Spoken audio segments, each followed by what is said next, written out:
Welcome to my channel. ఈరోజు మన recipe వచ్చేసండి ఎంతో టేస్టీగా అలాగే క్రంచీగా మనము షాప్లో కొంటే ఏ విధంగా టేస్ట్ అనేది వస్తుందో సేమ్ అదే విధంగా రెండే వస్తువులతో మనం ఇంట్లోనే సింపుల్గా రెవడీ రెసిపీ అనేది ప్రిపేర్ చేసుకుందామండి. ఇది ఒక్కసారి ప్రిపేర్ చేస్తే 2-3 నెలల పాటు నిలువ ఉంటుందండి. మనము ప్రిపేర్ చేసుకోవడానికి ముందుగా ఇలా స్టవ్ పైన ఒక కడాయి పెట్టేసుకొని ఒక 1 కప్పు నువ్వులు అనేది యాడ్ చేసుకొని మనం నువ్వులు అనేది ఇలా దోరగా వేయించుకోవాలండి. ఇలా నువ్వులు అనేది వేయించుకున్నాక వీటన్నిటిని సపరేట్ చేసుకొని ఇప్పుడు అదే కడాయిలో మనము ఒక 1 కప్ షుగర్ అనేది యాడ్ చేసుకొని దాంట్లోనే అదే కప్పుతో ఒక 1/2 కప్ వాటర్ అనేది యాడ్ చేసి మనం షుగర్ అనేది ఇలా మెల్ట్ చేసుకోవాలండి. ఇలా షుగర్ అనేది మెల్ట్ అయ్యాక దీంట్లోనే కొంచెం ఇలాచీ పౌడర్ని కూడా యాడ్ చేసుకొని మనము షుగర్ అనేది మెల్ట్ అయిపోయింది కదండి. ఇది మనకి గట్టి పడకుండా ఉండడానికి దీంట్లోనే ఒక 1 టేబుల్ స్పూన్ లెమన్ జ్యూస్ అనేది యాడ్ చేసుకొని మనము షుగర్ పాకం అనేది తీగ పాకం వచ్చే వరకు ఇలా మరిగించుకోవాలండి.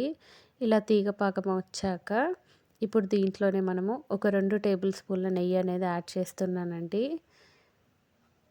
ఈ నెయ్యి అంతా కూడా కరిగే వరకు ఇలా మనం మిక్స్ చేసుకుంటూ షుగర్ పాకం అనేది మరిగించుకోవాలండి. ఇలా మరుగుతున్నప్పుడే మనం ఇందాక వేయించుకున్న నువ్వులు అనేది యాడ్ చేసుకొని ఇలా బాగా మిక్స్ చేసుకొని ఇప్పుడు మనమైతే స్టవ్ ఆఫ్ చేసుకుందామండి. ఇప్పుడు దీన్ని చల్లార్చుకోవడానికి ఇలా ఒక బటర్ పేపర్ తీసుకొని దీనిపైన కొంచెం నెయ్యి అనేది అప్లై చేసి మనం ప్రిపేర్ చేసుకున్న ఈ మిశ్రమంని బటర్ పేపర్ పైన యాడ్ చేసుకొని ఇలా కొంచెం సేపు అయితే చల్లార్చుకోవాలండి. మనము రూమ్ టెంపరేచర్లోనే చల్లార్చుకోవాలండి, లేదంటే ఇది గట్టిపోతుంది బాగా. ఇలా కొంచెం చల్లగా అయ్యాక ఇలా చల్లార్చుకున్న ఈ మిశ్రమంని ఇప్పుడు మనం చేతికి అనేది కొంచెం నెయ్యి అనేది అప్లై చేసుకొని ఇలా చిన్న చిన్న బాల్స్గా తీసుకొని చూపిస్తున్న విధంగా ప్రిపేర్ చేసుకోవాలండి. మిగతా వాటిని కూడా సేమ్ ఇదే విధంగా నేనైతే ప్రిపేర్ చేసి తీసుకున్నానండి. వీటన్నిటిని ఒక 10-15 నిమిషాల పాటు చల్లార్చుకొని తీసుకుంటే ఇవనేది కొంచెం గట్టి పడతాయండి. మనకు సేమ్ షాప్లో కొన్నట్టుగా అదే విధంగా అదే క్రంచీగా టేస్ట్ అనేది కూడా చాలా బాగుంటుందండి.